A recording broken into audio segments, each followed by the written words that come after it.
And welcome to episode number 8 of the QCast. And I got to be honest, when I had the idea of starting the QCast, it was this episode and this interview that I most had in mind. But there had to be a certain progression in order to all this. And I'm very excited to finally have on the QCast Dr. Bob Spear, Illinois Wesleyan class of 1977. Bob, it's a thrill to have you here. How the heck are you doing? Oh, I'm doing great. I'm looking forward to it. I love to talk all things Illinois Wesleyan basketball and D3 and so forth. So let's do it. And we're going to get into a lot of topics. Maybe we could just start. Tell us what you're up to nowadays. Tell us where you live and what the average day looks like for Bob and wife, and just kind of talk us through that first.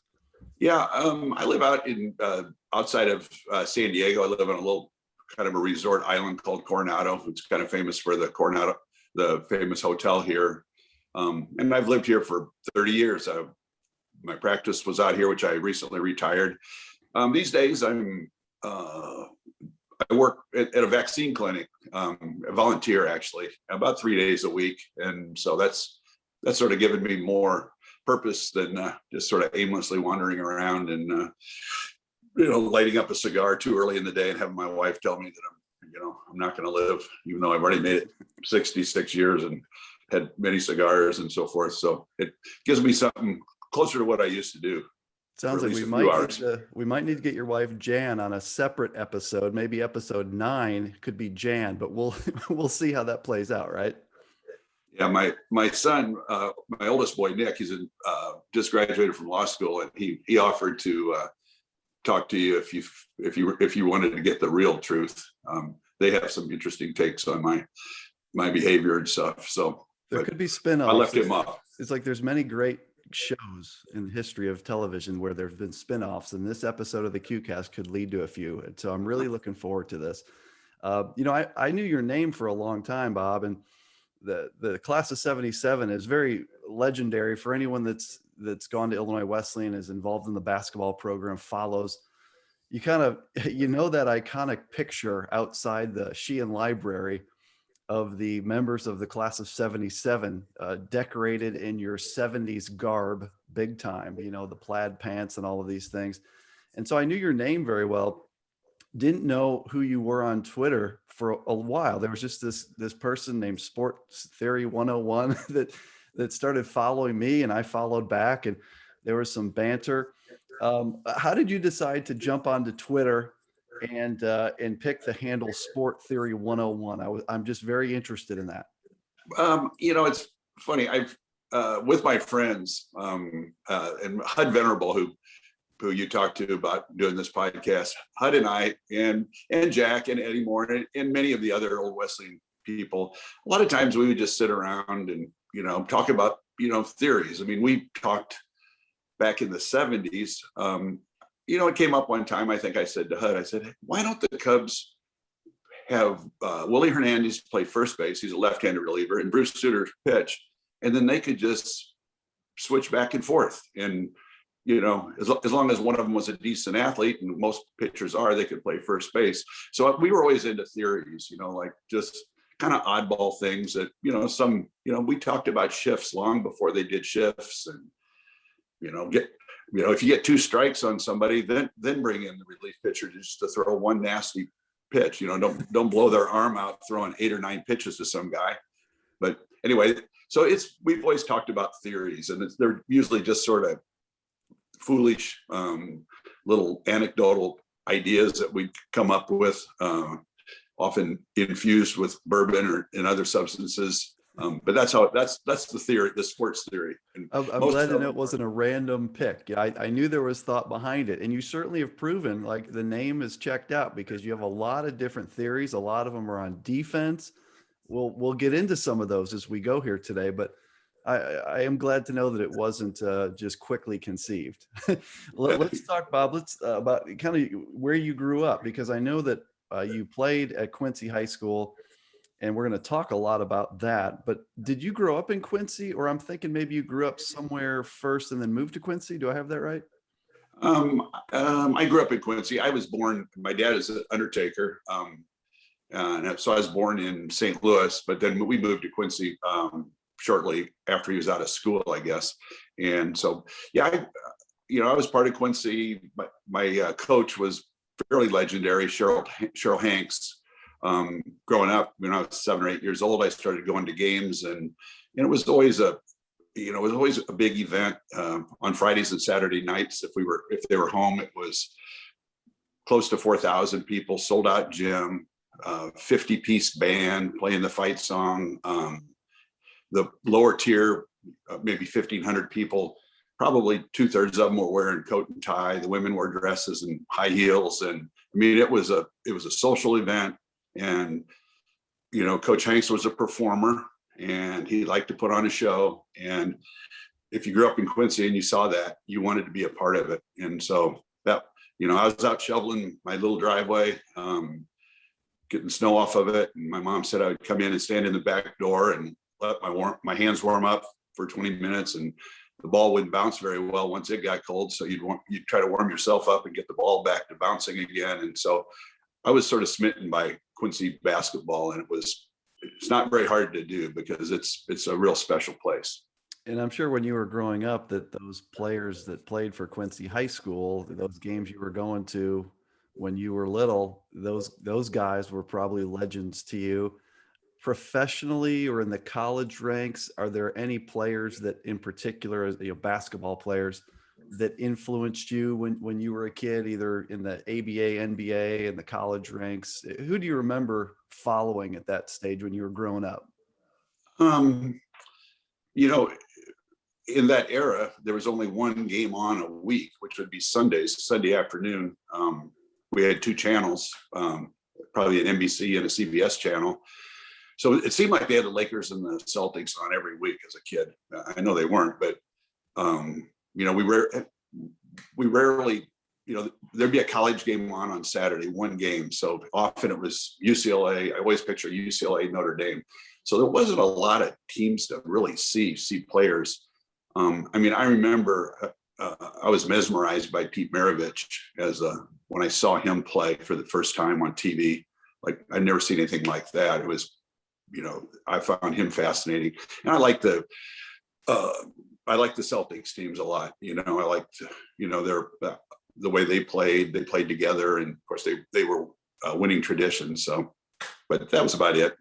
Yeah, that's a good point. That different world in terms of how much access you had to watching college players and watching professional players. Now you can get it whenever you want. And if you miss the game, you could go about 20 different places to find it. Getting back to Quincy High School, your junior year, you guys played for the state championship. That was the first year that IHSA split it into classes. So there was A and AA. So you played for the big school, the AA state championship, against a team that in IHSA lore is considered to be one of the greats of all time, Thornridge. What do you remember about the run to the state tournament and then that game against Thornridge? Yeah, it was a fascinating time. My junior year, I started out and I didn't play that much. And I remember early on, there was a game where I never got in. I remember my parents telling me that I was just miserable. I was a bear to live with I'm a junior, and I'm like, this maybe isn't going to happen. You don't sit on the bench for a whole high school game and then think things are going to change dramatically. But it took about 3 or 4 weeks later, and we were playing Rock Island Alleman at home, and we got off to a horrible start. We're down about 13-2 or something. And I can remember Coach Hanks looking down the bench at me and Jim Wisman, who went on to play for Bobby Knight at Indiana, said, "Bobby, Jimmy, get in here," and get in there. And right away, things started to happen. And I think we probably tied the game up by the end of the first quarter. And from then on, I started. And I was a real shy kid. At that point in my life, I was, this was my first taste of anything, of notoriety. There wasn't a chance I talked to a girl in high school. I was 17, but, so I was just a 6'3", 155-pound, skinny, shy kid, and I was getting my chance, and I wasn't about to let anybody take it away. So I started to play. I started to, work harder and harder on defense. And Coach Hanks knew I could play defense, and so he would let me play the best person on the floor, provided it wasn't a 5. And a lot of times that was a point guard. So I was standing out there with long arms and, bothering people who are point guards. And as the year went on, we continued to be fairly successful. But I think everybody thought our team was a year early. And we get into the state tournament, and I could tell you a story about the best player I ever played against. It wasn't a competitor as far as a player I played against in a game, but I'll tell you the story. So we're in the state tournament. We played at we played at Horton Fieldhouse. We beat Kankakee Eastridge. I had a horrible game, and I remember Coach Hanks coming up to me afterwards. I'd thrown a couple balls away on the press, and he goes, Bobby, we got here this is how we got here. He goes, I'm not changing a thing. And it gave me a lot of confidence. And, I went into the state tournament, the next week feeling like, at least I didn't have to worry about my last game was going to hurt my playing time or anything. So on our way to the state tournament, Coach Hanks takes us to a college gym. And he always talked about how the, college floor is 10 feet longer and it's a different feel. And, the cavernous places, the basket just sort of seems to hang out of nowhere. It was old fan baskets back in the day.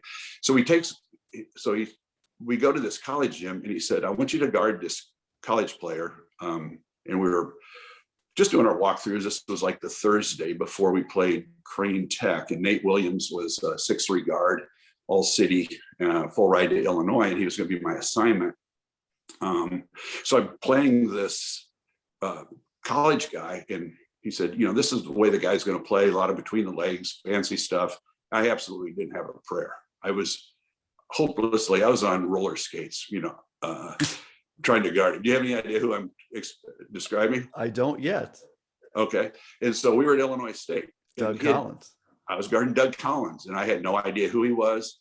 I think somewhere in my mind, I was already realizing, hey, when your basketball career winds down in high school, like, don't be thinking you can go play at a big college, because you can't even. I don't think I could stay close enough to foul him. And so, but anyway, and I got to know Doug later on, and what a fantastic guy he is. So we went on to the state tournament, and I think I had a very good state tournament. I think I was 14 for 17 from the field over the 3 games, and guarded some really good players. And we had a real special game in the semifinals where we beat Aurora East in a shootout, like 107-96, which for years was the highest combined scoring. I think that's since fallen. And then 4 hours later, we're back on the floor to play Thornridge. So we played 3 games in about 24 hours. We were Friday night's last game around 8 o'clock, and Saturday afternoon, and then Saturday night at 7:30, we're back. And of course Thornridge was good, and they beat us. The score was 104-69, and I think at some point we realized, not maybe after the game, that they didn't break our record of 107 points in a game that would have lasted about 2 hours. So, and they had Quinn Buckner was their best player. Is that correct? Yeah, I don't even know if he was their best player. They had 3 or 4 guys that were all state over the course of 2 years. And I'd seen them play the year before. I was up in the rafters in C-section, as a skinny sophomore watching this team, and they had lost 1 game that year. And then, I didn't have in my wildest imaginations, I couldn't imagine that I'll be on the floor next year against those guys that were practically unbeatable as juniors. And I think somebody early on, or maybe it was Lockport Central, somebody came within 14 points of them. Wow. That's how good they were. But yeah, they had Boyd Batts, who was 6'7", Ernie Dunn, Mike Bonzik was a very good point guard. He went to Illinois State. Larry Ernie, can't remember his first name. Rose was a good forward. They were really, really good. And it wasn't just Quinn Buckner, but he was a man among boys. How do you think that team stacks up today? It's a different game. That obviously the floor is different. The 3-point shot is what I mean in particular. And I'm just wondering, there's some debate on that. I read on Twitter because someone posted the video of the Thornridge Quincy game, and how would that team hold up today? Do they dominate today? Is it a different game? How do you see that? They were pretty deep and well coached. It's really hard. I think they would. I think they do just fine. Quinn Buckner was an elite defender in the Big Ten. And in the pros. Right. So whoever is going to go out and try to score a lot of points in the 3-point era, that would be competing against them, they'd be finding a defender that, arguably the best defensive player that's ever, come out of Illinois at that point. He wasn't a great shooter, but he was a great passer and a great defender, a great leader. So I think they hold up pretty well. It's hard to know, though. It is. It's hard to compare eras, but I also believe they would. Your senior year, you had a monster year. In fact, you end up being named All-State. And not only that, but the Chicago Daily News names you the honorary captain of their All-State team. And at the time, there wasn't a Mr. Basketball, but their designation of captain was kind of an unofficial way of saying that this is kind of the standout of the standouts. What transpired from your junior year, good player, role player, scorer, to 22 points a game as a senior and the honorary captain of the Daily News All-State team? What happened in terms of that progression from one season to the next? I matured a little bit. I got more confident. I got more shots. My junior year, Larry Moore and Jim Wisman. So I played in my junior year with two guards that went on to play in the Big Ten. Larry played for Lou Olson at Iowa before he transferred to Quincy College, and Jimmy played for Bobby Knight at Indiana and played a lot. They were great passers. So my junior year, I made a high percentage of my shots. My shooting percentage was 65%, but it was all backdoor layups. And I can remember Larry, I could break out to the corner, and Larry wouldn't be shy. He would tell me afterwards. He'd say, "Hey, kid, if I don't need you out there 20 feet away to shoot because there's no shot clock, I'll just wait till I can get a 20-foot shot." Right. Because I'm a better shooter than you are. So either get in there and rebound, or if you get open for, go back door, or when he gets double teamed, and both guys were great passers. So I made the most out of that. So my shooting percentage was, in the 50s, 59, I think, my senior year. But again, it was the same thing. Jimmy Wisman drew a ton of traffic, and I made a lot of backdoor layups. I got a lot of junk. I had more offensive rebounds than defensive rebounds, which was, it's been one of my theories. It's the easiest way to score. And I believed, Coach Hanks always said, the ball comes to the weak side. Be a weak side rebounder, meaning if somebody's shooting from the right corner, the ball generally bounces. If it's the front of the rim, it'll bounce over to the weak side. If just more balls go, the trajectory that the shot's taking continues going that way. And so I lived on the other side of the ball. When these guys would shoot, I would just go to the spot. And if somebody was 4 feet from the basket in defensive position, I would be inside of them. I didn't care if I was literally under the basket, because behind them I'd get a long rebound. Well, I don't have any advantage there, but somebody shoot an air ball, I would catch it. If two guys would go up to fight for it, it would always come down to the ground. It would be a scramble. I'd be standing right there.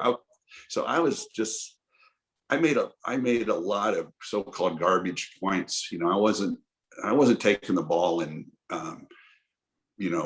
scoring off the dribble. And so that was my game. It was an efficient game, but it wasn't a game where somebody'd say wow, that kid's really good. But you total up the points and maybe I'd get 4, right, 5 points, 6 points on some offensive rebounds, and instead of being a 15-point scorer, it's a 20 or 22-point score. When did the college coaches start calling? Do you remember what month it was in your senior year at Quincy that people started recruiting you? I'd gotten a couple letters. You get weird, random letters from, I remember getting one from Bemidji State. I don't even know where it was. But a lot of the schools now that I would know, I realized I was getting letters from some very small schools. But really the first serious contact I think I had was I got a call from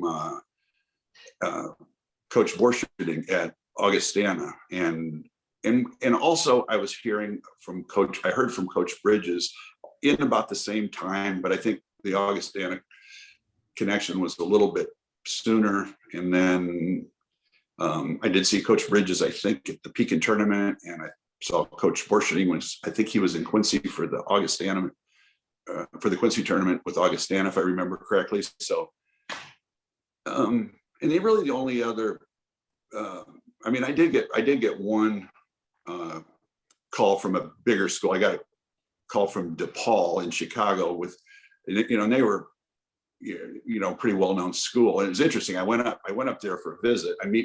My plane's about 2 hours late, but I meet Ray Meyer and so I'm up there meeting him, and right away they're saying, we want to get you to come back another time too. So I figured out what happened, what was going on a little bit. I missed their scrimmage with playing with the guys because my plane was late. And I think they wanted to see me play, which I think they would have been a little disappointed. I never took them up on the offer to go back. I appreciated the opportunity. And the other thing, we went out, and literally within the first, they were very kind. They said, you know what, we think you're very, we like your game. You can't handle the ball very well. It's going to take 2 years. We'll make you a point guard. You'll learn to handle the ball like a college player, and you can already guard guys.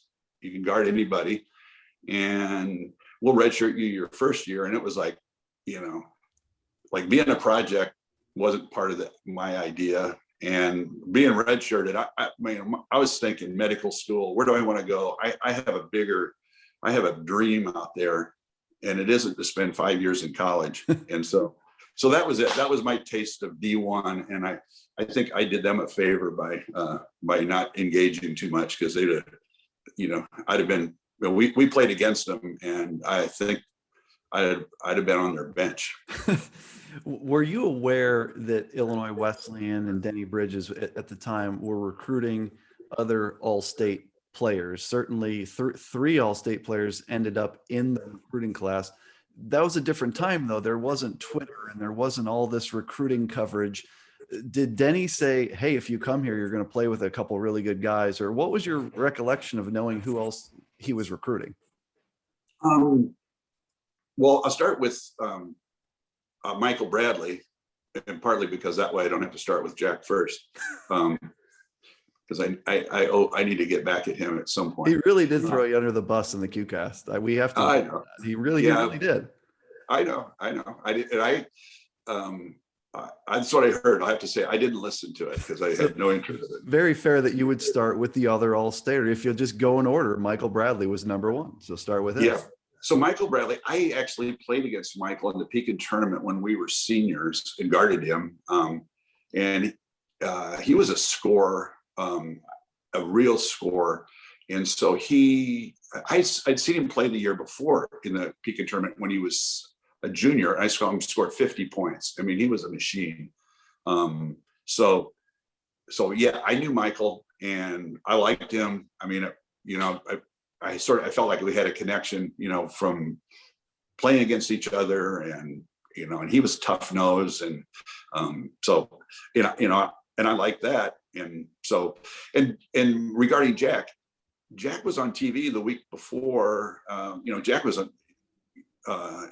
the small IHSA tournament, and we saw him play a couple of times. I definitely knew who he was, and he stood out, in his game, and so yeah, I definitely knew who he was. And since Coach Bridges was recruiting me, of course, that's all he talked about was Jack. So I learned more and more about him, from, and I mean, occasionally he mentioned me or Michael Bradley, but so no, I knew that they were part of the mix. But I went first. I jumped. I just said, I felt really bad. It was one of the hardest things I ever had to do was tell Coach Borsherding that I wasn't going to go to Wesleyan. I mean, I'm going to Wesleyan, not Augustana. Probably was sort of a double whammy, but I just had that feeling. So yeah, it was easy for me. I said, I'm going there regardless of what these other guys do. I mean, I had a sense that they were probably headed that way. Coach Bridges spent a lot of time, but yeah, that's how it all worked out. And I was all in, and I felt very confident about that. And when you committed, the Panagraph wrote an article, which I've seen and tweeted that out. And it mentions that your desire was to major in science and to go on to be I think it's a doctor or a dentist. You were very clear on your future, at least within that realm of, doctor, dentist, et cetera. I mean, Bob, when I committed to Illinois Wesleyan from Brother Rice High School in Chicago, not only was I undecided in my major, but I switched it like 4 times when I got to school. How was it that you were so locked in on what you wanted to do when you grew up? I think maybe by the time I was a junior, I had a good experience in the sort of the medical world as a kid. I remember my pediatrician. So I always wanted to be a pediatrician. That was like, I wanted to do something with kids.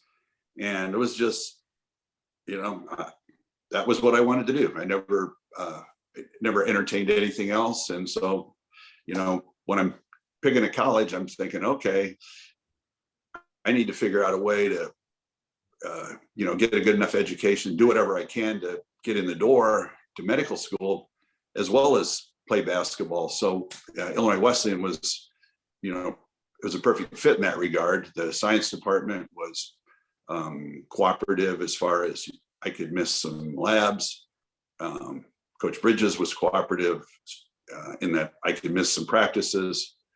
In all honesty, I think that each thought that the other should give up a little bit more. Like Coach Bridges would say, hey, I kind of need you down at practice today because we're playing tomorrow. And one time he gave a little talk, and it was like,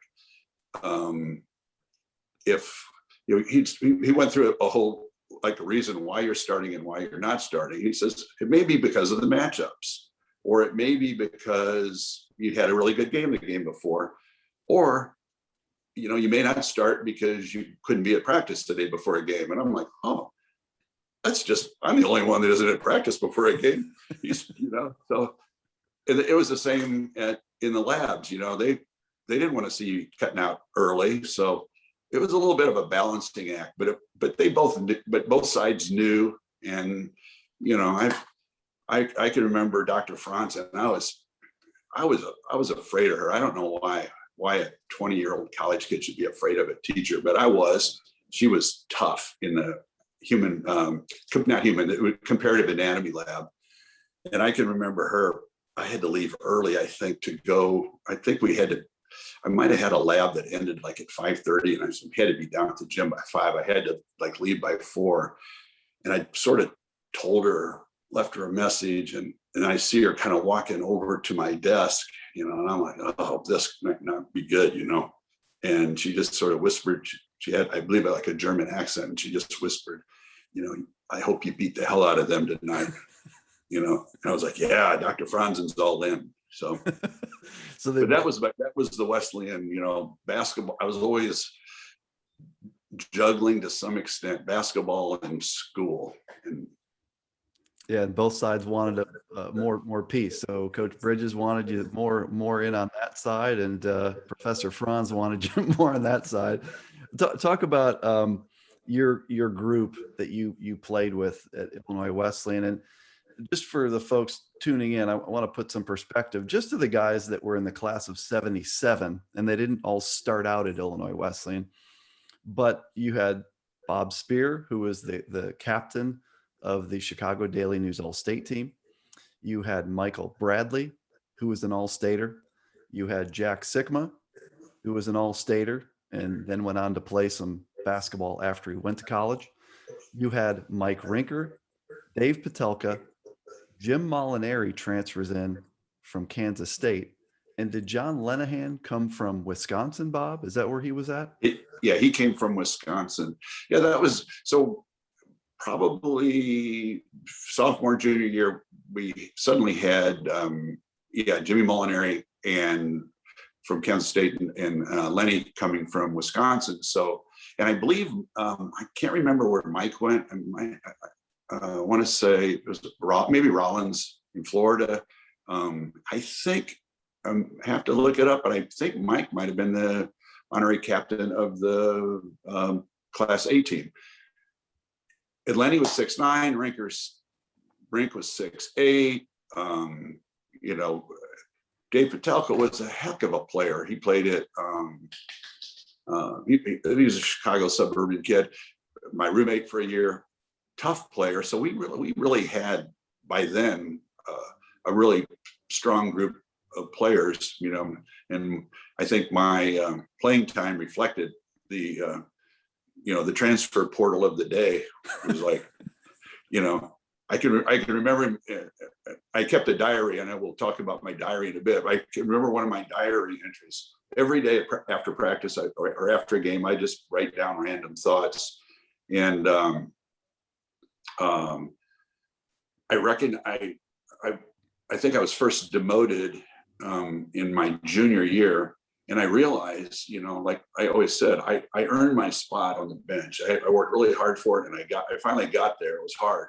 All I had to do was score less and be a bigger wise guy in practice than I probably ever should have been. It's almost embarrassing, some of this stuff that I can't say. But anyway, everybody put their hand in the huddle and 1, 2, 3, go, or whatever it was. And what I never realized until I was benched was that the guys on the bench had one hand in, one hand out, and then they had a second huddle that after the players broke and they broke, then they did theirs to break to the bench, because that was their positions. And I never had so much fun like being demoted. I mean, sitting down there with Eddie Moore, who hopefully you'll talk to at some point. For sure. He's entertaining, and Rinker was funny, and Lenny, and whoever was down there, Coach Bridges, I'm sure. And I'll be honest, he always said whenever he walked into the room, I stopped talking. So, but I feel like I was a ringleader to some extent. If there was shenanigans going on, at least I was somewhere involved in it, or getting other people to do something. In your years at Wesleyan, if we look at your sophomore to senior years, the sophomore year you were 23-7, 14-2 in the league. Junior year you were 23-7, 15-1 in the league. Senior year 25-6, 15-1 in the league. You won 3 CCIW titles. You made 3 trips to Kansas City. That was an amazingly high level of small college basketball that you guys were part of there for 4 years. Those runs to Kansas City were pretty legendary in Titan lore. And I know you never got as far as you and Coach Bridges wanted to. You always face these big, tough schools. But I mean, what was that Kansas City run like sophomore, junior, senior year, and going to Kemper Arena and all of that? Yeah, it was, I didn't really totally understand it at the time. I actually wrote in my diary one time, it's like all the students were talking about Kansas City. And a lot of them were the older group, because our freshman year, we weren't in the mix at all.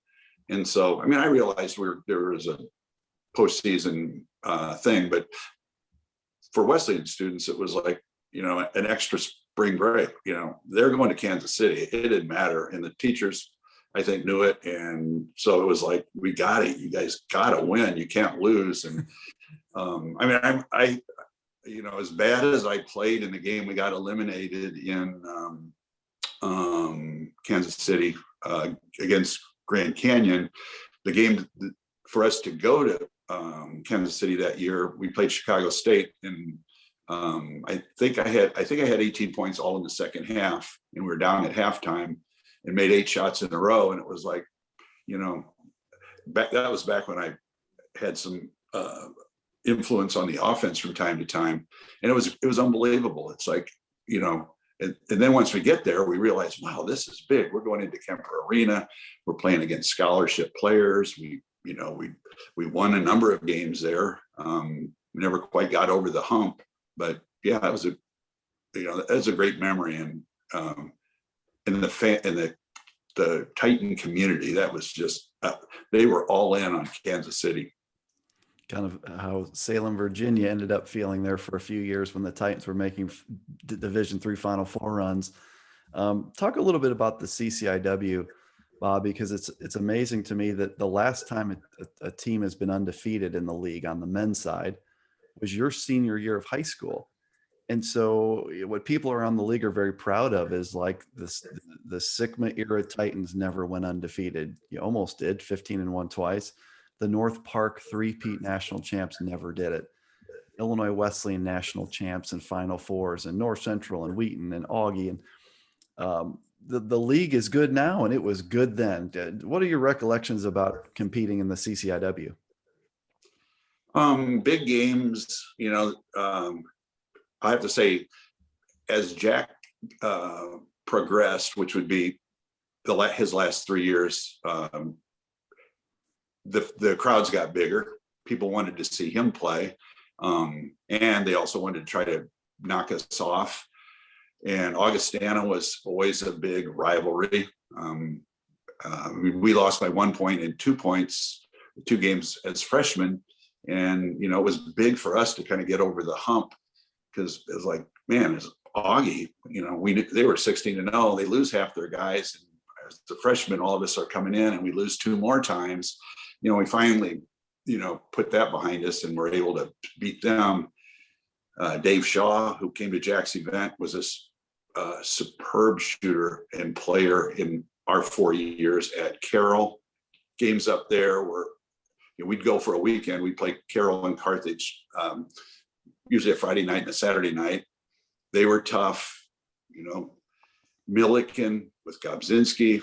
You know, in that era, we had some of the great scores, you know, the top 10 scores. So yeah, it was a tough league, and it was perfect for us. You know, it was competitive.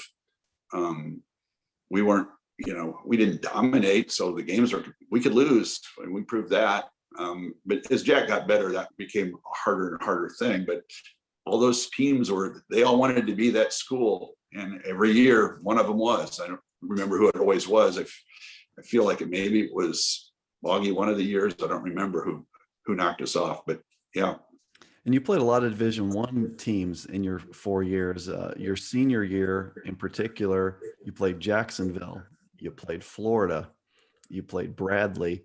And I think that Denny was committed to those types of games to get Jack exposure and that sort of thing. Fair to say that in those Division I games that often that your 6'11" teammate was the best player on the floor? I think he always was in those games. You know, it's funny. My very first game as a freshman was against St. Bonaventure, D1 up in New York.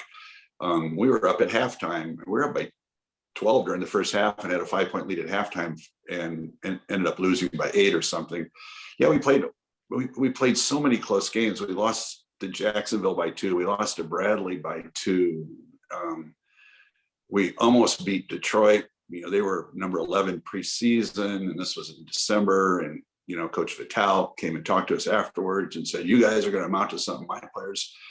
I couldn't convince them that they're going to have to show up tonight. And of course, he always tells the story about Jack that like he looked over at his assistant who you know, they wanted a cupcake game. And then he said during warmups, he looked over and goes, "What's that? What's going on over there?" Pointing at Jack. Guy's like, "I don't know." You know, it's like, he goes, you know, the last thing they wanted to do was lose to an NAIA school. So, but it was fun being competitive. And Jack, you know, I remember being in the game against Detroit, and they had Terry Long. They had like 3 guys that were 6'8", 6'9", could leap. And I mean, it was one of those games where I think Jack had like 28 points and 16 rebounds and 4 or 5 block shots. And I remember being in the lane, and it was like I pulled up a beach chair and I watched a game going on. Like I'd never seen anything like it. Like they get the offensive rebound, probably my guy, he'd lay it up, Jack would smack it off the glass. Somebody else would get it, he'd lay it up, Jack would knock it off the glass. And it was just like, wow, this is insane. What am I doing out here? I'm waiting for maybe something will drop, some scrap will drop on the ground here. But yeah, Jack he dominated.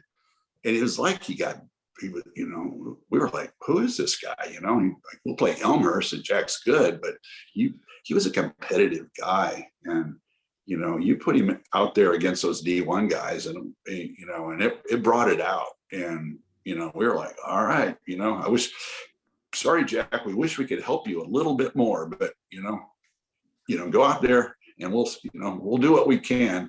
But, we always just came up a little bit short, but it was fun. It was fun being out there because I don't think any of those schools thought that they'd be late in the game, with this bunch of, misfits in green uniforms that traveled from someplace in Illinois they never heard of. And one of your sport theories, I think, in retrospect has become that if we looked at the class of 77 or the 76, 77 season box score, that maybe too many shots, too many field goal attempts went to people that went on to be doctors and insurance people and bankers, and maybe not enough shots to the guy that went on to be a professional basketball player. Is that a correct sport theory that you've developed? Yeah, and we looked, and it was funny. We talked about that one time, and some of us from time to time, there'll be a text chain, and Eddie Moore is pretty funny. He and Jack go at it a lot, and we had there's a box score. It might have been against Bradley or something. Jack was like 12 for 17, and Eddie was 0 for 5, and there's somebody says like, Eddie, like, did you really need to shoot those shots? There was no shot clock. We could have, Right. There was time. There's no threes, no shot clock. And then Jack would send a text back like, don't feel bad, Eddie. I missed 5 shots myself. So, but yeah, we, maybe Jack took like half the shots. I mean, I always felt like from my standpoint, I was scoring less my junior and senior year. Jack he got incrementally better each year after the freshman year, where he was pretty, Jack was a November birthday, people forget. So he comes to Illinois Wesleyan, I turned 19 in December. Jack turns 18. I mean, he doesn't turn 18 until late November, mid-November, his freshman year. So he literally could have been a senior in high school still. Right. So, but yeah, I always, Jack took a lot of shots, but he probably could have taken a few more. I'm interested in the diary you mentioned. You mentioned that you kept a diary, which I think is awesome, of like all of your practices. And we talked a little bit about this over email, but do you have a couple good nuggets for the past listeners from the diary? Yeah, actually I do. Let's see. No, it's funny. My very first entry is game at St. Bonaventure. So that was our first game, and that's when I started the diary. I don't know why I didn't start it at practice, because I did the same thing in high school. And it's really fun to read through. I'd advise people to do it, because I could read through this and basically like relive like what was it like in the locker room. Well, I can tell you exactly what it was like, because this is what they said. But so Jack said I'd flopped, and that's debatable. I'm not saying I never did, but to characterize it, he said it looked like you'd been shot. He actually was very descriptive about the flopping. He didn't just say you went down. He said it looked like you'd been shot. Yeah. So anyway, December 8th, this is on my very first page of my diary. We played North Central. I got beat by 40. I note that I didn't get to start in the second half. I got knocked down on a charge, and that was all for me. Really got my jaw rattled, and I had a concussion, and I was out the rest of the game. So maybe, so that would be my evidence that I didn't flop. I absorbed all the impact. But maybe that was, since that's on the first page, I might have started leaning back a little earlier after that, taking charges. So, and maybe your teammate, the tall teammate, maybe he was on the other side of the lane and he didn't see the contact that led to the concussion in the jaw. I mean, maybe he just missed the contact. yeah, I think so. I'm going to give him a pass on that. But there's a lot going on around. He had a lot of traffic around him, so I don't think he saw it that well. So yeah. That's anytime that you want to throw in diary entries as we go, you just let me know. There's one game I did before we leave Titan stuff and get into professional career. There's a game that I want to ask you about, and that's the game to get to Kansas City your senior year. And you had to go through Quincy College to do that. And at the time, Quincy was coached by your high school coach, correct? Cheryl Hanks is now the coach at Quincy College for this game. That's correct. And they have, you mentioned earlier that Larry Moore went to play at Iowa for Lute Olson, and now Larry Moore is playing for Quincy. And how does it transpire that he is your matchup for that game at the Fred Young Fieldhouse? Was that you and Denny working this out, or did you raise your hand, or how did that play out? Well, I guarded Dave Shaw whenever we played Carroll, at least later in my career. I guarded the best defensive player on a number of occasions, and Larry clearly was the best. So I hope it was partly that. But yeah, so I knew he'd be my assignment, and we were good friends. I mean, I was in his wedding a few years after that, and we were really tight. So it was weird looking over and seeing. I mean, there's Coach Hanks, kind of, wearing some wild. He's always very dapper, wearing some wild sport coat and tie, and like being I'm out there like.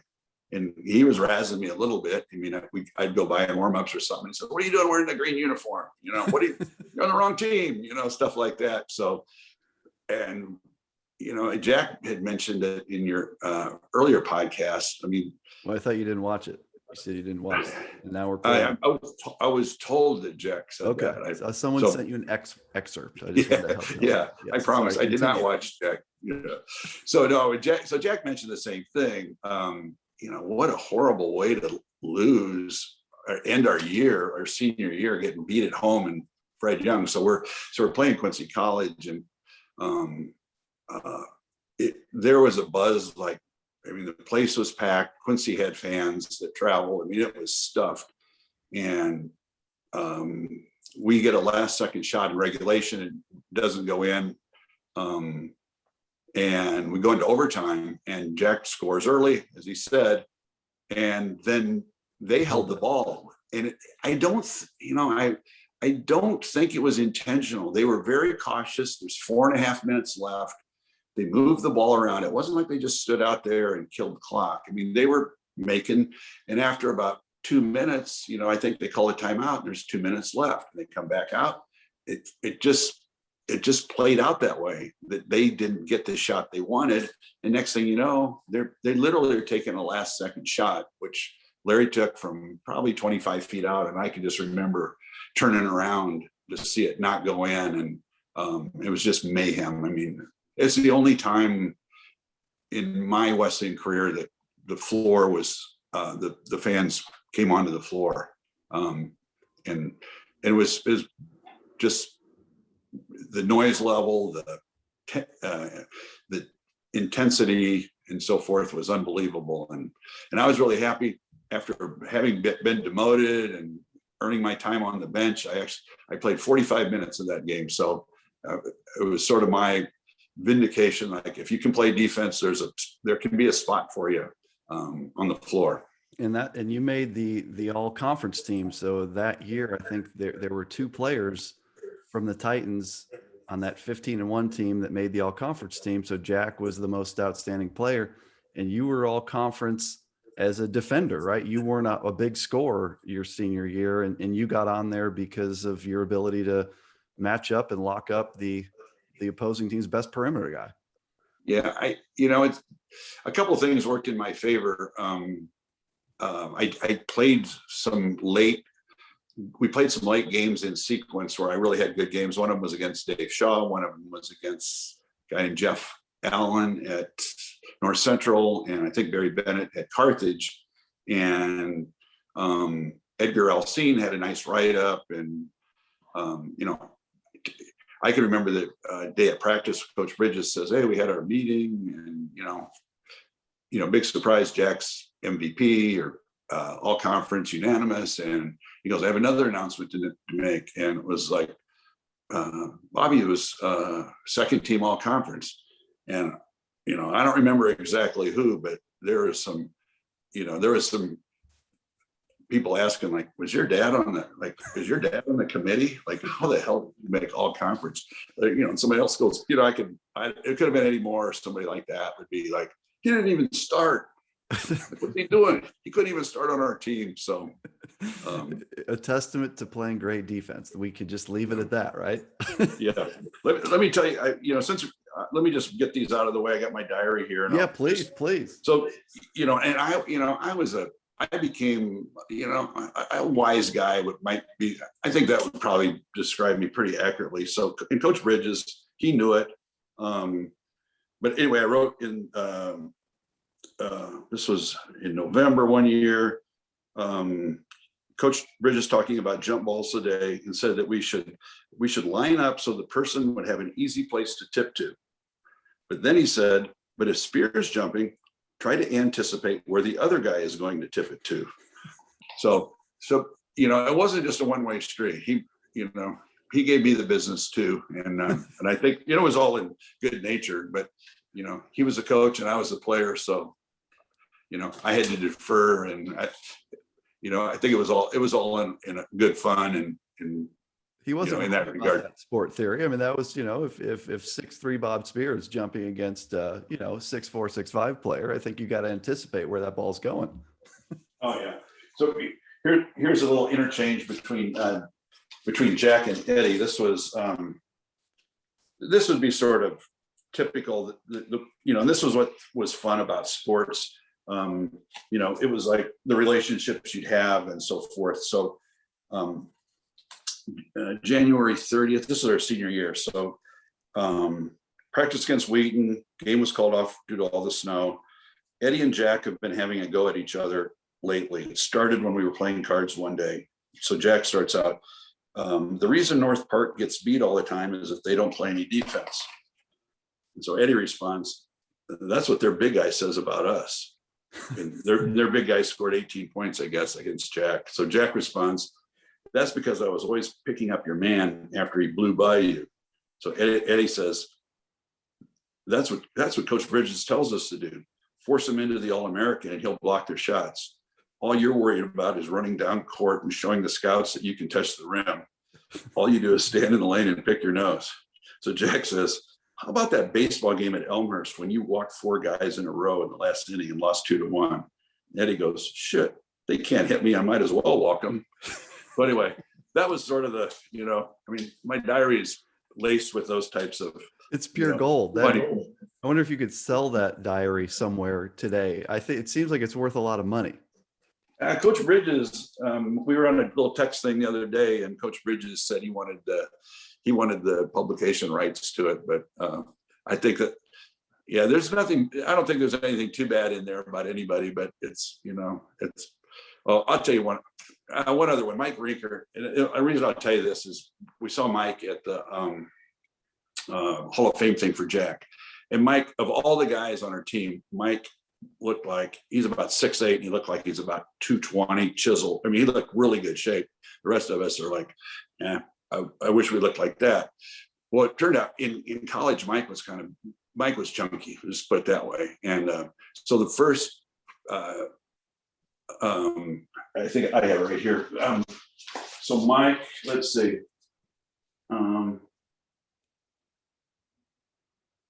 Anyway, the first practice of the year, we somehow talked about getting a sauna or something. And we had a trainer there who didn't believe in saunas or whatever. And Coach Bridges said, we have some players that are obese. And it turned out, like, I wrote in my notes, Mike was chunky. Everybody else was a beanpole. So Mike Rinker just looked at us and just goes, sometimes I hate him and sometimes I just can't stand him. So anyway, that was, part of the, nonsense of, being in a locker room with guys. You just, there was something funny every day, basically. Yeah, clearly that your group has maintained the same type of relationships as in your post-college days, whether it's your text chain or when you guys have get-togethers. It's pretty clear that the barbs are still flying back and forth. Is that fair to say? Yeah, it's funny. You lose track of some guys, and I mean, I think it's one of the great things about sports is, you go to school with people, you go to classes, you have some friends that you get to know a little bit, which is great. And most of them you don't get to know very well. But in sports, you're in a locker room, you're in practice for 3 hours, you're in bus trips and stuff. You're like cousins within a year. And then, so 20 years later, when everything's a reunion, and it's one of the great things about sports that I think people don't understand enough, is that it's, you just develop relationships, and you go your own way, but you run into somebody 20 years later, 30 years later. Jimmy Mole called me. I hadn't talked to Jimmy for years. And it's like, he was insulting me within 3 minutes and he had to go. I was like, Jimmy, that was like kind of a hit and run on me there. The assistant coach at the University of Oklahoma, Jim Molinari, who just phenomenal stories all the way around. And as we go, let me just ask you a little bit, Bob, about your professional career, because, while you had a teammate that went on to great things professionally in basketball, you went on to great things in the medical profession. And, you're retired now, but for a long period of time, you were at Children's Hospital in San Diego with specialties in pediatric intensive care and pediatric anesthesiology. I'm just going to quickly run through kind of a path here. You went to Southern Illinois in Carbondale for med school. You have hospital training at University of Miami, at WashU, D3, Johns Hopkins, D3, like that.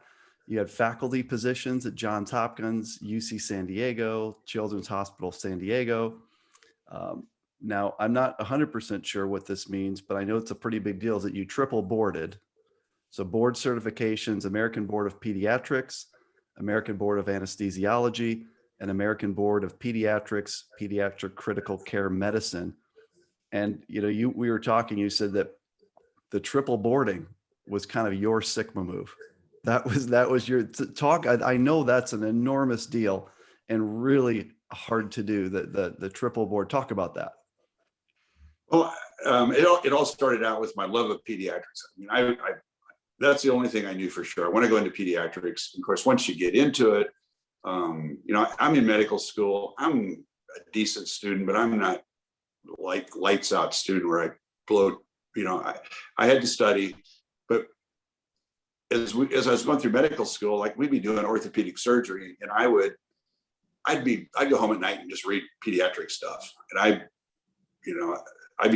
tried to become a pediatric encyclopedia over my medical school period and get by with the other stuff. Like I didn't care about, 66-year-old people like me who need to learn how to lose weight or something like that. I wanted to do pediatrics. So I'm finishing my training in St. Louis. It's probably about 1983. And I realized what I really want to do is the only thing that I really couldn't do at that point in time. I could learn about pediatric infectious disease and cobble that together pretty quickly, but intensive care, I really couldn't. It's like, all right, I got rotations in the pediatric intensive care unit, but that was like at a whole nother level. So I want to do that. So at the time, there's other people that did it. I finished my 4 years of pediatrics. I stayed on an extra year at St. Louis and did a 4th year. And then I went to Hopkins and for a combined program where I would become adult anesthesiologist 2 years and do, more time doing pediatric anesthesia. And the whole idea is that anesthesia gives you some skills managing airways, doing procedures that translate directly into airway skills and doing procedures on kids in the intensive care unit. And it works both ways. If you train in intensive care, when you're in the operating room, you're essentially running a little mini ICU on one patient for 3 or 4 hours, or however long the surgery lasts, sometimes much longer. So after medical school, my eight and a half years, I became a pediatrician, I became an anesthesiologist. And then finally, the third part of it was putting it all together, was doing pediatric ICU. And then after that, my life was kind of, I could either do pediatric ICU for a week or two, and I could do pediatric anesthesia and keep up all my skills. And, that's, to me, it was just like the dream thing. And it wasn't hard. I mean, it was just, I was 33, I guess, when I finally got done with all that. But I was in the children's hospital situation, working and hanging out with people and, developing skills and getting better. And so, everybody says, well, that's a lot of years. The people that didn't do it were in some office working for, maybe better pay, but, it wasn't like they got 8 years off. So it wasn't really that big a deal. It was just like, hey, you just kept, another year of this. And before long, you had all the skills that you wanted. And it was like that's how I wanted to go into, my career. Like now I'm ready. I know a lot of stuff, but I need to put in these years and, get stuff pounded into me. So it's all become second nature. Let's talk about Labor Day weekend of 1987. You were part of a really legendary and quite amazing medical feat. So you were part of a team that was led by Dr. Ben Carson, who went on to obviously be known by many for his political runs. I think he made a presidential run. At the time, he was a pediatric neurosurgeon while you were at Johns Hopkins. And you were part of a team that went into a procedure to separate Siamese twins that were conjoined at the head. And these were the Binder twins from Germany. And you talk about it, teams, being part of teams. It's one thing to be part of a team that's trying to go beat Milliken in Decatur. And it's another to be part of a team along this line. So the team was 6 pediatric anesthesiologists, which you were part of, 5 neurosurgeons, 2 cardiac surgeons, 5 plastic surgeons, and a lot of nurses and technicians. What was it like? What do you remember about going into that and what that whole process was like? What started out, I was sort of at the very, very end of my training. So I was going to be a workhorse it ended up being, I think, 22 to 24 hours. We started at about 7 or something. And I think we hit the ICU the next day at a similar time, 7 or 8 in the morning. The first time we actually put the kids to sleep. I had twin 2. So the first, they put a mask on the first little baby, and their heads kind of faced not completely opposite, but kind of at 45 degrees away from each other. So you kind of tilt the 2 of them so you could manage the airway of the first little one. And that was, they had their own team. And then they get an IV in, and then, they put in a breathing tube, whatever they were going to do. But it was like, hey guys, can you kind of hurry up a little bit? Because our guy over here is falling asleep and he's practically upside down. And it's like, we need to turn him back so we can deal. So you couldn't both be doing the same thing at the same time. And you had no idea like how much circulation they shared. So there was a lot of preparation in that regard. But the thing I remember most, it was a super complicated procedure for Dr. Carson. They were connected very widely at the head. I don't know if in those pictures you can see the one you put on Twitter, but it was a very wide connection, and they shared a major blood vessel, a sagittal sinus down the middle of their brains. So they were connected with, basically a tube. And so what they needed to do is basically cut that blood vessel in half, like, just like slicing a banana down the middle. And then because there's really no way to repair it, we put the kids on cardiac bypass and took the lining from their heart, which is, you don't need it. It just happens to be there. And they used that as a tissue to build the other half of the veins. So it was, we lost a lot of blood. One of the reasons we did it on a weekend, a 4-day weekend, was because we wanted to have access to the Baltimore Blood Bank. And over the course of 24 hours, these little guys were 8 months old. I think we went through 50 or 60 units of blood, adult units of blood, and each child would basically have in their blood system maybe less than 1 unit. So it was fast pace, a lot of blood loss, trying to keep up. It was a crazy experience. And, it's the only time I remember when we walked out of the operating room, we, went up the elevator, and we're everywhere we went, which meant down the hall to an elevator, up the elevator, and then down a fairly long hall to the pediatric ICU. It was the only time, I think it's the only time in medicine where it was like there was a crowd. I mean, there were people in the hallways, kind of acting like they're minding their own business, but we could tell there was, this was a big event, and, there was they kind of knew where to gather. They kind of heard, I guess, got wind that we're going to be getting done or whatever. But I mean, it was a pretty amazing procedure. And Dr. Carson at the time, I mean, I was 33.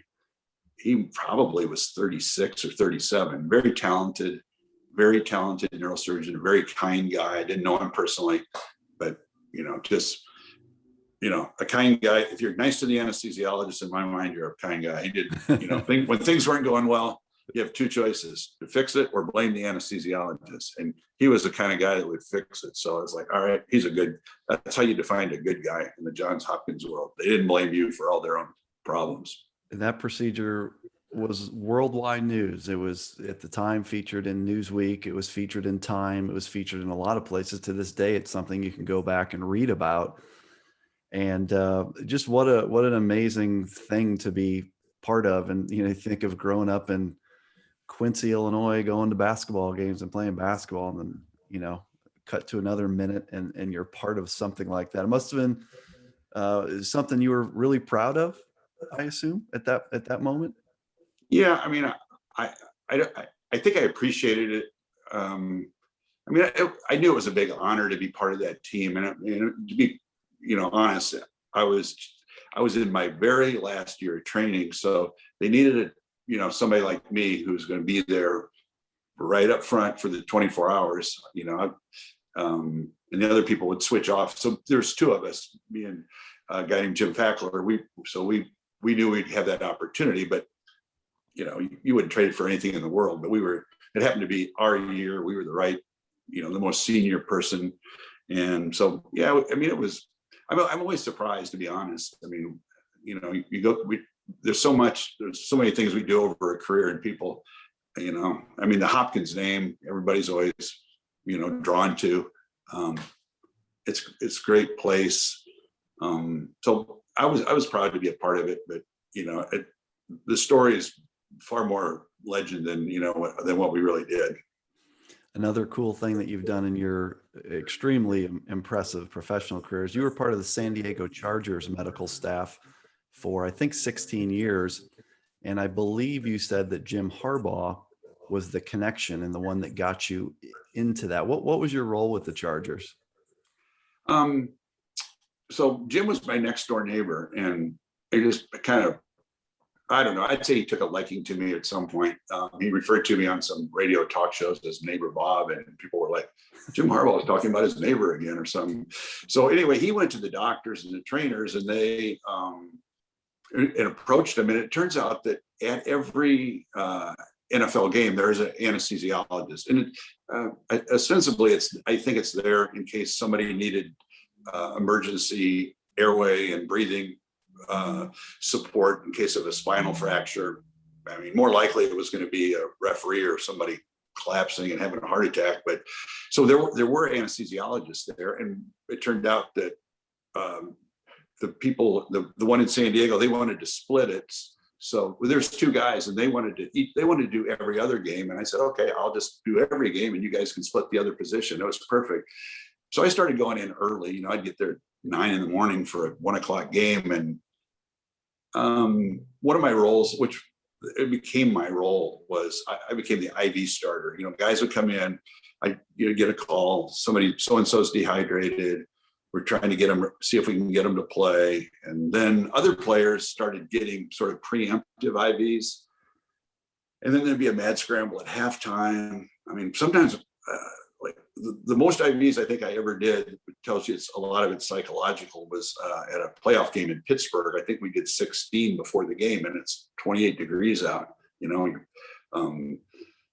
but hot games in San Diego, we'd have a hot game in September, guys would lose a ton of fluid and cramp and just really, really need fluid at halftime. So that's what I did. I mean, some guys had easy veins, some didn't, but it was, it was fun. It was a great way to be able to do something and then stand there on the sidelines and watch a game up close and listen to Marty Schottenheimer speeches before the game, and listen to Junior Seau come in and say, funny stuff to the doctors, and being inside a locker room again, it's pretty cool. That's always a special experience.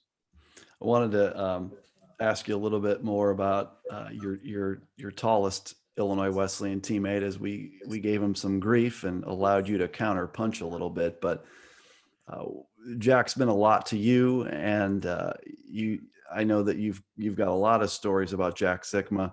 One of them you said is something related to your youngest son. You want to talk a little bit about that and anything else about Jack? Yeah.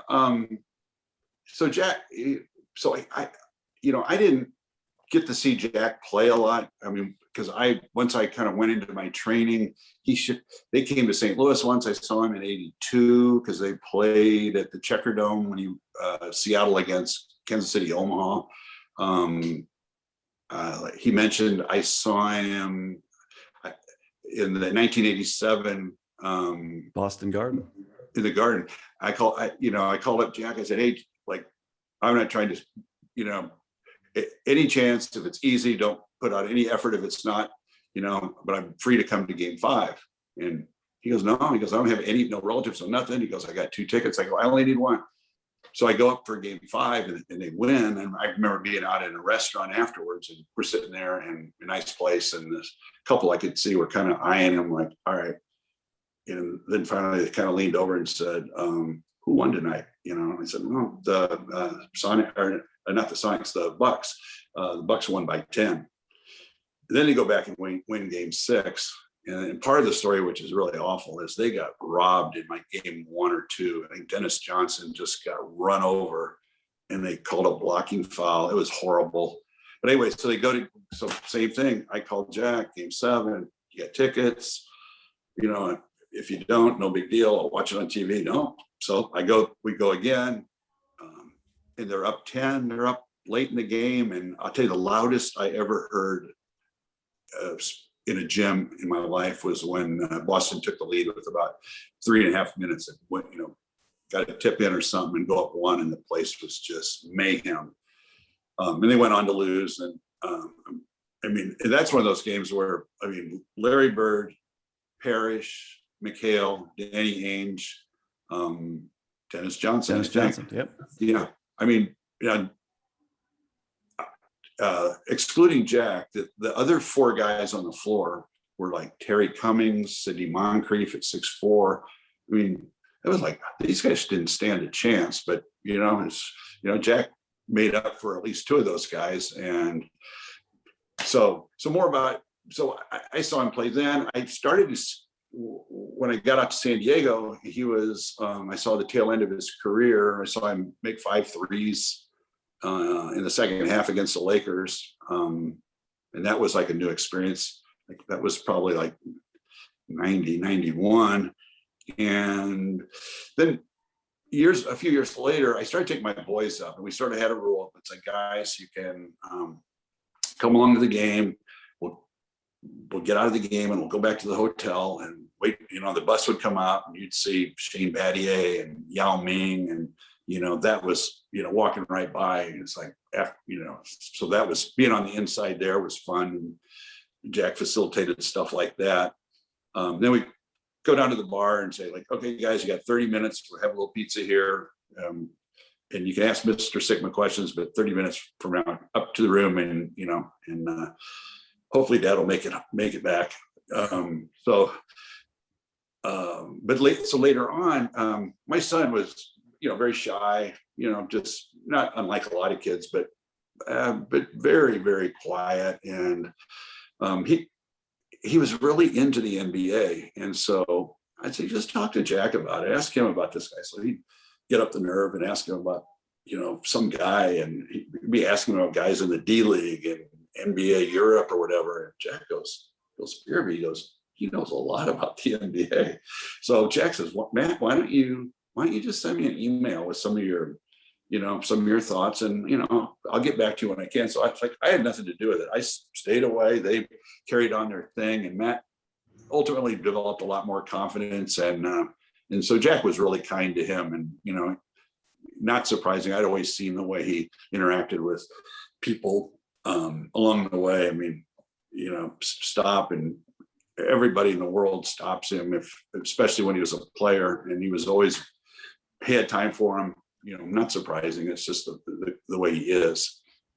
So yeah, and he's one of us when we're all together. I think sometimes maybe we overdo it on him a little bit, and Eddie for sure. But Eddie still has the Sikma suite at his house for whenever we come back to Bloomington, and I stay with Hud Venerable and Darby. I have my suite, but yeah, he seems to take it pretty well. But he doesn't get a pass because of his position as far as a pro. But and finally, the Hall of Fame, I was like, that was the most amazing thing. I mean, you almost had to pinch yourself. Like, we're sitting up there in the event, and Jack's, giving his speech and mentions Illinois Wesleyan, and you could just hear this little roar. And the comments all weekend was like, Illinois Wesleyan is taking over this place. And Jack had a bunch of cousins as well, and like other players would speak. I don't think they had one person from their college. I mean, I think we had at least 25 or 30. So like, what that tells you something about him, and maybe also about small college basketball compared to if you played at North Carolina or something. Yeah, he's a very genuine guy, and I certainly don't know him like you and your classmates do, but I have been around him a few times to know that he's just a super nice, genuine person. I remember that event a year ago at the Shirk Center for him. Got to talk to him a little bit afterwards at the official celebration. And then later in the evening, he came up to me specifically to talk about the Titans. He said, boy, I really thought that they looked good tonight. And he went into detail around, Luke Yoder and Matt Laritz and Pete Lambesis. And I thought it was just very genuine on his part to kind of come back up to me and want to talk about the Titans. And so I really appreciate what he's done for Illinois Wesleyan. I know you do. Another topic I just wanted to throw out here is, as we kind of go through maybe a little bit of what we call speed round, but Major League Baseball foul balls.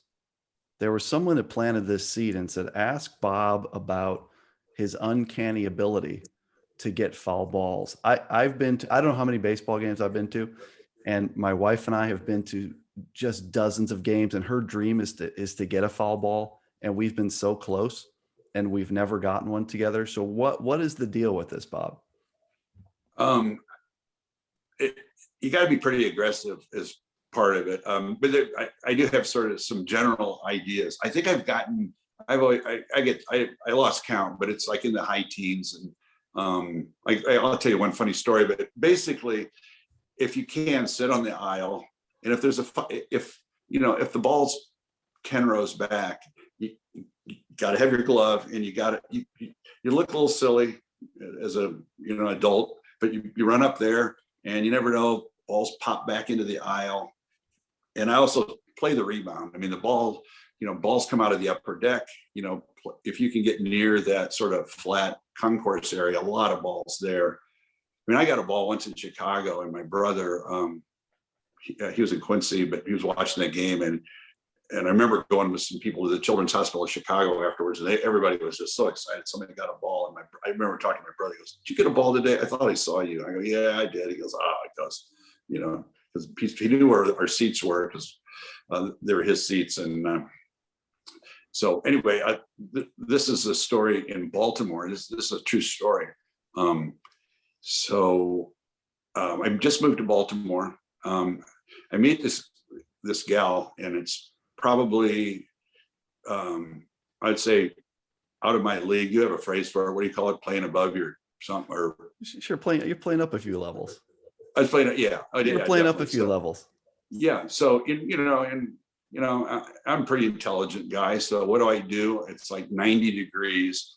To impress her, I take her to Memorial Stadium to an Oriole game, and it's like miserably hot, and I kind of have my choice of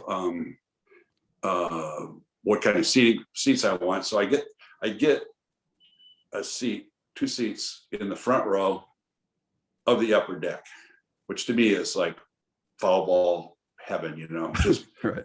And it's not a bad place to watch a game for. So we're up there.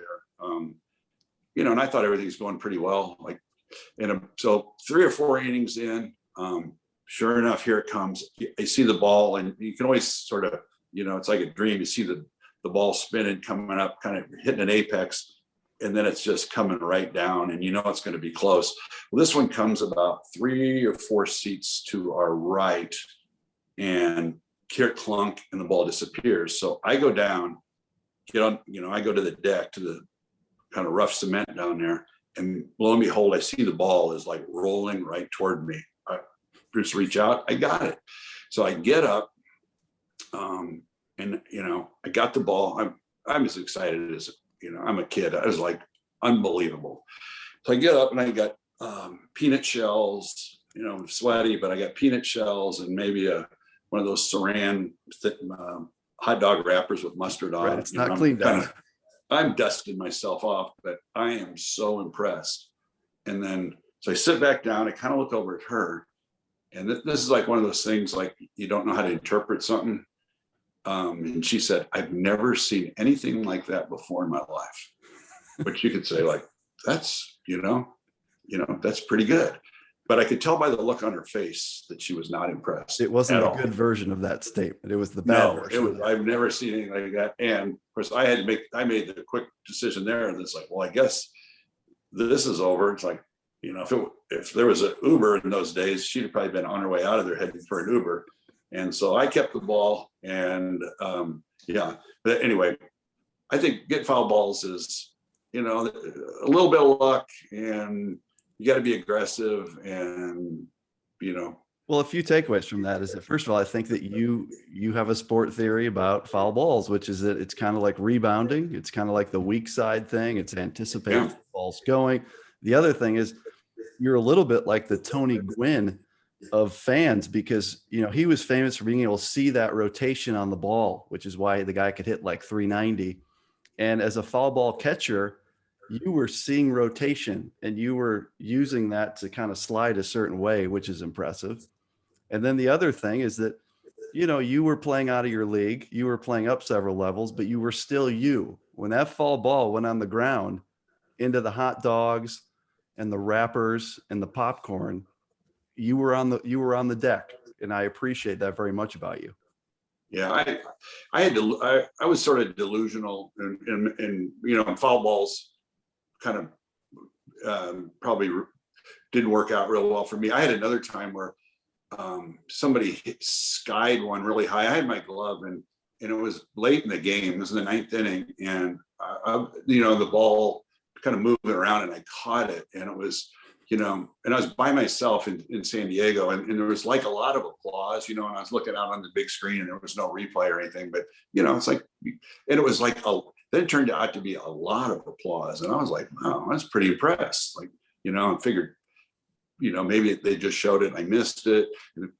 And so I'm sitting down, like feeling pretty good about myself because all the applause.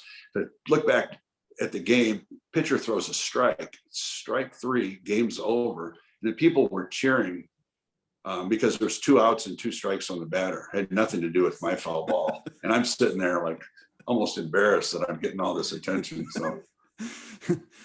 Well, another topic in the speed round, and this could be urban legend. People ask Michael Jordan, did this happen? Did that? Sometimes they'll say yes. Sometimes they know that didn't happen. But there used to be a free throw trophy that was given to the top Titan in free throws. And someone told me that you and Eddie Moore were in a battle for the free throw trophy one season. And actually during a game, you kind of talked trash about it. Like, can you confirm or deny that? I'll have to confirm it. Here's what happened. And so it was in Kansas City. It was, I'm pretty sure it was a game against Hawaii Hilo. It was in overtime. So not a small game or a small moment. This wasn't early season. It was late season. So we're battling it out for the free throw award. and so he's at the line. And I always told him I really couldn't, but I said I could calculate our free throw percentages to 3 decimal points in my head while I was like in real time. Yeah. So anyway, and again, the game we won in overtime, but we're up about 10. It was an overtime blowout, and there was maybe 30 seconds left, and he's going to the line, and I'm standing back there, kind of out of the way or whatever, and the ref's not giving him the ball yet or anything. And Eddie says, he goes, I'm standing there, and I hear some guy saying, miss it. And he's like, all right. So he didn't want to look, and then he said he hears it again, miss it. And then he said, he turns around and he goes, there's Spirit over there. And he missed it. And I said, Eddie, don't worry. If you would have made it, it was a 1-and-1. You'd have had to shoot a second one. And I was going to go in the lane and have a lane violation. And in those days, that kind of just a miss. So I said, it didn't matter that you missed it. It was over. You get it either way. Yeah, I had it locked up. But yeah, I'm not super proud of that. So if he hasn't forgotten it. If you would have a lane violation, it wasn't an 0 for 0, it was an 0 for 1, and you had that. I'm pretty sure that's the case. Yeah, that's beautiful. That's probably worse than the story I heard. It was like, hey, ask him about this, and in my head I manufactured what it probably was, and that's even better. What actually transmits? It's rare when the story is better than what someone tells you. That's pretty good. As we start to wrap up, just a couple more things, and thank you for all of this time. This has been incredible. You've really reconnected with, I think, Illinois Wesleyan and the basketball program since you've been retired and had more time to do things like that. Is that, I don't want to put words in your mouth, is that fair to say? And I say that because you spent a lot of time with the Titans 2 years ago on that trip to Cal Lutheran when they played Whitman and Stevens Point. You've been really closely connected with Ron Rose on some things. You've been incredibly generous in sponsoring some team dinners on holiday trips.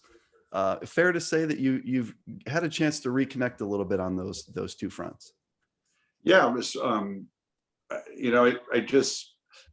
I kind of got away from it. Being out here, you just, you'd hear the names, you'd get the reports, and, I followed all the names, whether it's men's or women's, Olivia Lett or Crabtree, all these people that were so influential. And I just sort of, I said, I'm going to go up there and people had talked about Ron. I'd heard about him from HUD. He said, oh, he's a great guy. I go, look, I'm going to try to go talk to him. And he goes, I'll tell him. And so we had, many good visits, and Andy too. And it was so much fun to go up there and see them play. I mean, those are really good teams. They almost beat Whitman. I mean, it was 104, 103 game or something like that. And I talked to Ron for over an hour just last week. We talked about many things, and I'd ask him, somebody's in a slump. I go, what do you do? And he says, I talk to him privately and tell him that, like, look, you bring so much to the game. Like if you're not scoring, don't worry about it. You just keep doing this well. I mean, he really has a good approach to these kids, and it's hard to keep, a whole group of, you're only playing so many guys and keeping these other guys really engaged. I remember, was it the year before when so many guys, we had some guys get hurt, and guys can't come off the bench who didn't play at all year, right, like Bernie did. Bernie Codere, Alex O'Neill, yeah, and Alec, and those guys. It was like, those guys could have mailed it in, and it's like Ron somehow kept guys engaged that weren't going to play hardly at all, and sure enough, they did get to play because suddenly there's one or two injuries or foul trouble, and these guys were ready. So I really enjoyed connecting with Ron and the Titans, and what did you think of this year? You got to see several games, and I know you commented on them on Twitter, but defensively, as the type of player you were, Lambesis and Yoder, awfully good defense. You had to like watching those two. Yeah, I think I think I really appreciated it ever since that Carroll game when we were back for Jack's event. You'd seen it up close, and I was like, these kids are playing really intense D. I mean, it was 88 to 44 points. Yeah, that's pretty good. They choked them down. I mean, it was like they had a hard time, getting off good shots. So Ron's really got those guys playing good D. And the guys you mentioned are really good. I'd like to see him take it up a notch. I mean, I really like to see him like bring guys up court, and I mean, I'd love to see him denying the ball in the inbounds. I'd love to see Lambesis and Schumacher as sort of the free safeties, daring them to throw that lob. Those guys are, I just feel like there's going to be a time when you're going to be down.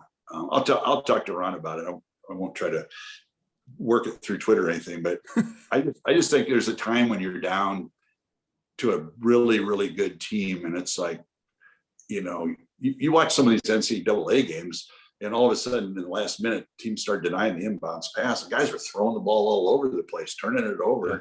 And it's kind of like, so I think I'd like to see them do that, but they do play really good defense. And I think it's gotten better over the last 2 years. This year was, agree. It made a difference. It'd be a boring game, 60 to 50. Like, they played great defense. That was, it wasn't a pretty win, but it's like, that's how you win games. You can be cold and still win a game. You don't have to be making every three. Agree. Very well said. And they played awesome D in that Wheaton game. And maybe last topic on my end, I'll have a final thought, give you a final thought. You've had a really great relationship with the Alsene family over the years. Edgar Alsene, who is no longer with us, was the longtime, I guess what we would now call sports information director at Illinois Wesleyan, kind of one of the pioneers in that field and in the league, certainly. A guy that was there all through your era at the Titans. You've known his son, Ben Alsene, who I know very well. And you have a special relationship with Ben's son, Jason Alsene. And I always call Jason kind of the Titans' #1 fan.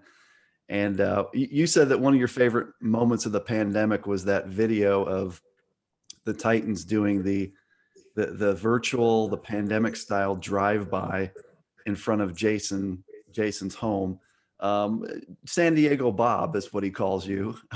What's that relationship like with the J-Man? Jason is the best. So I remember, of course, I'd heard about Jason for a long time. He like, just like me, we both spent way too many days inside children's hospitals. So we have that relationship. And of course, Edgar was really special to him. And I loved Edgar. Edgar and I we were really close. It's kind of hard to explain exactly why. In fact, I had my first girlfriend and only girlfriend in high school when I was 18, was an exchange student and from Brazil, and they go away on a weekend to Bloomington, and she comes back and telling me that like these people know you somehow, or they know of you or whatever. And I thought, it didn't make any sense, but she stayed with the Alsene family. So that was before I'd ever even committed, or, I didn't even know who they were. Then Then I get to meet Edgar, and we were lifelong friends, and Ben's a great guy. But Jason's special. Ben told me the other day that he said, I hope he doesn't mind me saying that, but he told me that Jason refers to Jack as that really tall guy that played back, that was a Titan when San Diego Bob was a Titan. Correct. So he said, in Jason's mind, Jack played with Bob. Bob didn't play with Jack. That's a true statement. But I loved Jason, and it's seeing Charlie Bear and the guys pop out of their cars, and it was just like, wow, those are little things that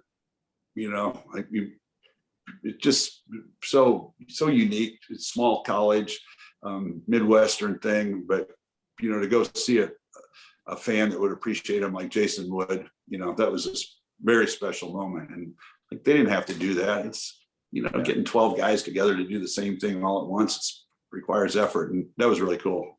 And if you're watching this, it's that video is archived in the same folder here on YouTube as the rest of these episodes. So it's worth taking the 2 minutes to watch it, because it really is kind of a heartwarming and cool thing. Well, boy, I tell you what, Bob, this has been really cool. I had a lot of stuff I wanted to cover, so I appreciate you taking what's now been an hour and 36 minutes of your time, and we could do this for another 2 hours. I would love to do something with you once games start again in November, where maybe after every 2 or 3 games, we get on a 30-minute version of this and talk about a few of the games, a few of the players. If you'd be interested in doing that, I would love to make something of that as we go. I would like to just say thank you for being an awesome Titan.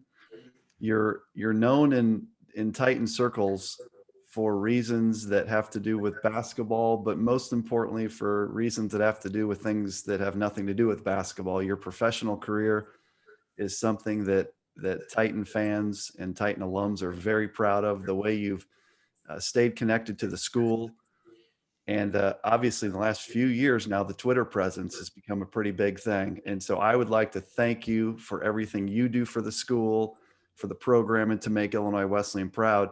I always give the guest the final word. What would you say for the folks tuning in here to the QCast episode 8 today? Well, Bob, first of all, I want to thank you. I mean, you've done an enormous amount of work to keep Titan basketball and Titan all sports to the forefront, and it doesn't go unnoticed. I know, and a lot of our other people that are getting connected with each other are because it started with you either on Twitter or otherwise. So we really appreciate it, and I wouldn't be connected right now like I am if it wasn't for finding you on Twitter and kind of like, why is this guy I appreciate so crazy about that? I think the other thing, I'll finish up by saying, I was really lucky. I had great role models as parents. Being part with the Hanks family has been a blessing. Coach Bridges gave me opportunity and found me, and I didn't know anything about Illinois Wesleyan really until then.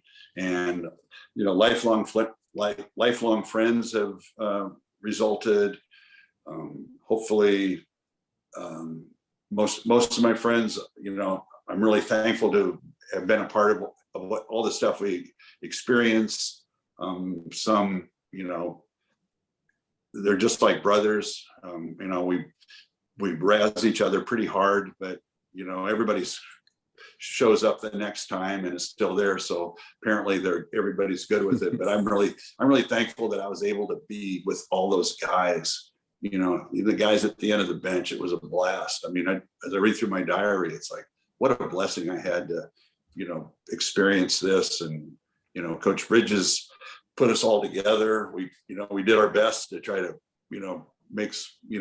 get that ring that we never could get. We just, it wasn't me, it wasn't the other guys, that we were just one more guy, it seemed like, and we tried our best, but we just didn't get there. But I'm really thankful for what Illinois Wesleyan gave me, and it launched me on my career. And it's like it's probably one of the best decisions I ever made. Quite frankly, it was a real easy decision to make. it was like, I'm going there and I'm going to use that. That's my ticket to medical school, and hopefully play a little ball, before it's all over. Well, I know there was an article in the Panagraph back from when you played, and Coach Bridges' quote was basically that, when I walk in the locker room, Bob Spears stops talking. And I think that people who have tuned into the QCast today and kind of gotten to know your personality a little bit can put themselves back in that locker room and understand why maybe you had to stop whatever you were saying when Coach walked in the locker room. I think people now have a better appreciation for that.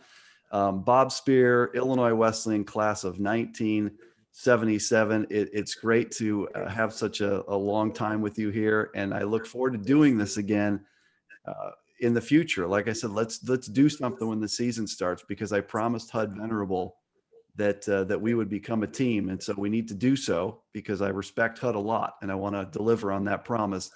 Really appreciate it, Bob. Thank you so much for this. Okay, thanks, Bob. It was my pleasure.